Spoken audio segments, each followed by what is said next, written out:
This laptop, which only costs around $340, can almost run all the games that you could think of. Not only that, this laptop is very capable when it comes to video editing or things like that. Hi everyone, the laptop we have for today is the Dell Inspiron 7567, which was released in 2017 at the price of $800, but in 2026 you can get it for around $340, and let's check it out and see if it's worth buying in 2026. We're gonna start with the build quality, and this laptop is an absolute tank. It weighs around 2.7 kilograms and it's very thick. So if you're into slim laptops, this laptop is not really for you. This laptop is super thick, super heavy, but the benefit of that is that the laptop is an absolute tank. The laptop doesn't bend, the laptop doesn't feel cheap, although the type of plastic they used kind of attracts fingerprints, so you're gonna have to keep a cloth next to you to keep it clean. But it's very solid, it's very sturdy, you're not gonna have any issues with the build quality of this laptop, and I personally give it a 10 out of 10 in terms of build quality. Next, we have the speakers, and they don't sound the best that you can think of, but they're loud enough and clear enough, and I wanted to record the speakers test for you guys, but I couldn't, and the laptop was sold, and now I don't have the laptop, so I can't really record the speakers test. But you can trust my word, they are loud, they are clear enough that you can enjoy some movies or some content consumption without any issues whatsoever. They are reliable, not the best, but good enough that you can rely on them. Next up, the display, and the type of display we have is an IPS with a resolution of 4K, and the size of it is 15.6 inches. But there's a very important note that I wanted to tell you guys. This laptop sometimes comes in a TN 1080p display, so watch out for that. Some versions of this laptop have a 4K IPS display, some of them have a 1080p TN display, so be careful when you buy one of these. And I do absolutely recommend the 4K IPS version instead of the 1080p TN, because it's going to give you sharper colors, better quality, better resolution, etc. It's just a better display. Now for the specs of this laptop, which comes with an i7 7700 HQ, 16 gigabytes of RAM, and the storage is an SSD 256 gigabytes, and the GPU is a GTX 1050 Ti, which comes with 4 gigabytes of VRAM, which is gonna be problematic if you're planning on playing games in 2025 or later. But you probably can play the games that were released in 2024 and before that, since most of the times they don't require more than 4 gigabytes of VRAM. Now for the battery, which is a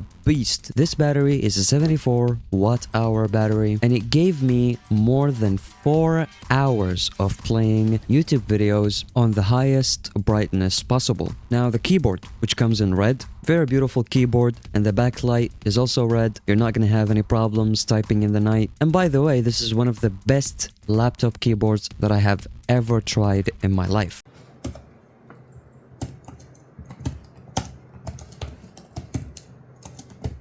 Now for the ports. On the right, we have an Ethernet, an HDMI, and 2 USB Type-A. On the left, we have the charging port, a USB Type-A, and an SD card slot. The charger is a proprietary Dell charger. Unfortunately, it's not a Type-C, and this laptop does not have Type-C, and the charger that comes with it is 130 watts. One thing that I did not like about this laptop is changing the thermal paste. Changing the thermal paste of this laptop literally took me an entire hour of time, because you have to disassemble the entire laptop just to get to the cooling and change the thermal paste. It was an absolute pain to change the thermal paste. However, it's super easy with only one screw away to change the RAM, the storage, and even the network card. But changing the thermal paste is an absolute nightmare on this laptop. And now we can start with the benchmarks. And the first game we have for today is Counter-Strike 2. We're getting around 90 frames per second. Unfortunately, I forgot to restart the benchmark, and so we can't get an accurate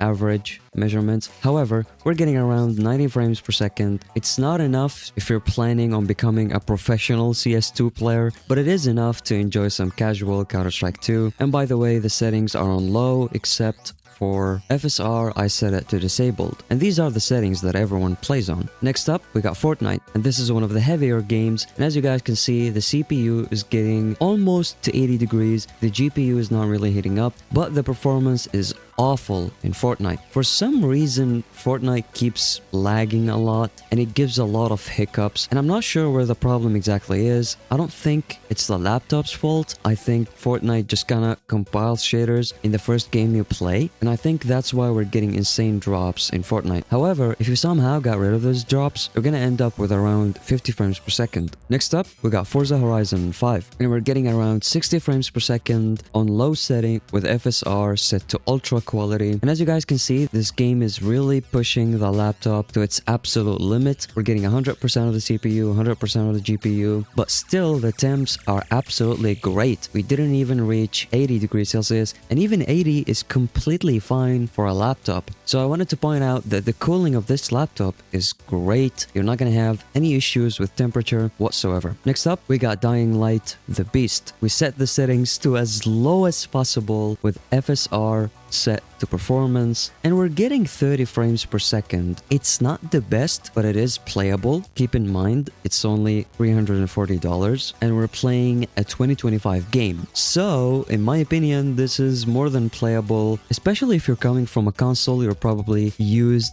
to 30 frames per second. And this is a story game, so you're not really gonna need more than 30 frames per second. Next up, we got God of War Ragnarok, and we're getting around 40 frames per second. It is very stable, and we're mostly being bottlenecked by the GPU here and not the CPU. Overall, you can enjoy some God of War Ragnarok with no issues whatsoever. This game runs perfectly fine on this laptop. Next up, we got GTA V Enhanced, and on 1080p on high settings, we're getting around 60 frames per second up to 70. Most of the times it's around 60 frames per second. And by the way, the quality is awful because I forgot to set the settings correctly, so just ignore the visuals. It's not the game's fault, it's my fault for forgetting to properly tune the settings. So it's my fault, it's not the game's fault, nor the laptop's fault. And by the way, I tried running it on 4K on the lowest settings, and we did manage to get around 30 frames per second. So this laptop can indeed run GTA V Enhanced on 4K lowest settings and still give you 30 FPS. Next up, we got Minecraft. Who doesn't love some Minecraft? We're running it on 4K, by the way, not on 1080p. It's sharp as hell, and we're getting around 100 frames per second with occasional drops, but I don't think these drops are the laptop's fault. I think these drops are because of the map,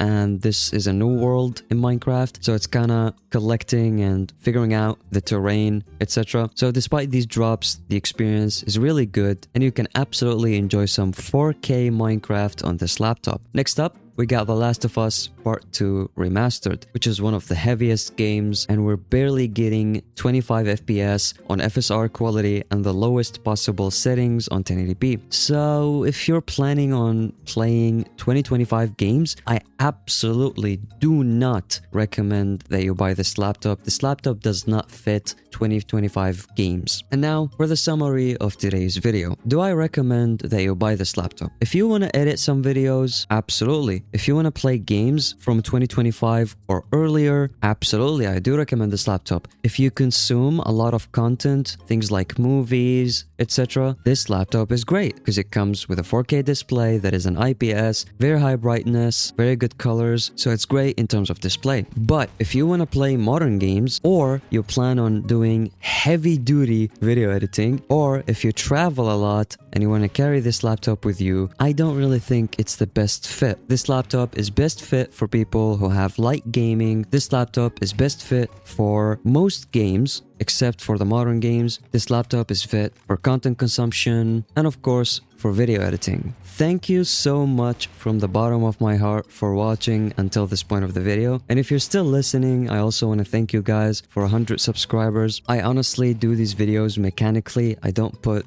much thought into them, and so I always expect that they will fail because there's no feelings, you know, there's no passion behind my videos. I just do them mechanically. I have structures for everything. I don't really put much heart into my videos because I just don't have one. I have a very deep, severe depression, as you guys can guess from the name of my channel. And so, if you enjoyed this video, please put a like, subscribe to the channel. Thanks for watching until the end, and see you in the next one.